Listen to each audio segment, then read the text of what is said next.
Bonjour à toutes et à tous.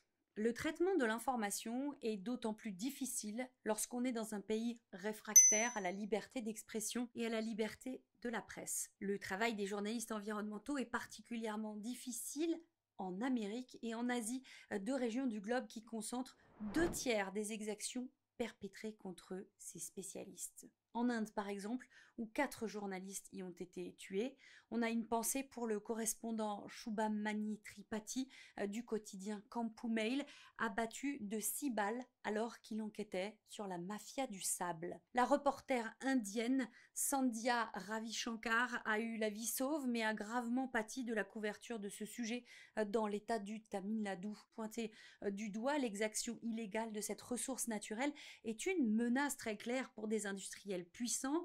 Leur moyen de subsistance dépend du sable comme matière première. Résultat, elle a été confrontée à une violente campagne de diffamation à la suite de ces enquêtes, expliquant même à Reporters sans frontières qu'elle a été la cible d'un harcèlement moral de la part des mineurs, conduisant à sa marginalisation dans sa région, mais y compris par ses confrères. Intimidation, pression ne font pas exception lorsqu'un journaliste se mêle d'un peu trop près de sujets bons à passer sous silence. Tout comme les procédures judiciaires, le journaliste sud-soudanais Joseph Odoua du groupe de presse Nation Media Group en a fait les frais.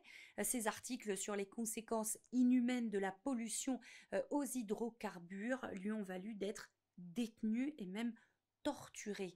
Il a subi une telle pression des consortiums pétroliers et des autorités qu'il n'a pas eu d'autre choix que de quitter son propre pays. Si la plupart des poursuites judiciaires engagées aboutissent à la relaxe des journalistes, des procédures peuvent tout de même les conduire en prison. En Ouzbékistan, Solijon Abdourahmanov a livré de nombreux articles sur les conséquences de la catastrophe écologique de la mer d'Aral, ce qui lui a valu de passer 9 années derrière les barreaux. Au Japon, des journalistes dénoncent l'autocensure dans les grands médias sur tout ce qui a trait aux conséquences, on le sait, de la catastrophe nucléaire de Fukushima. Selon eux, les pressions du gouvernement et le lobby du nucléaire voudraient empêcher le traitement d'informations donnant, je cite, une image négative du Japon et qui pourrait nuire à la préparation des Jeux Olympiques.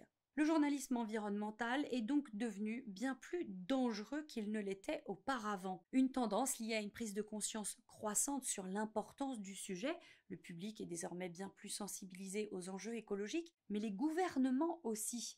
Les préoccupations autrefois marginales ne sont plus forcément hors des radars médiatiques.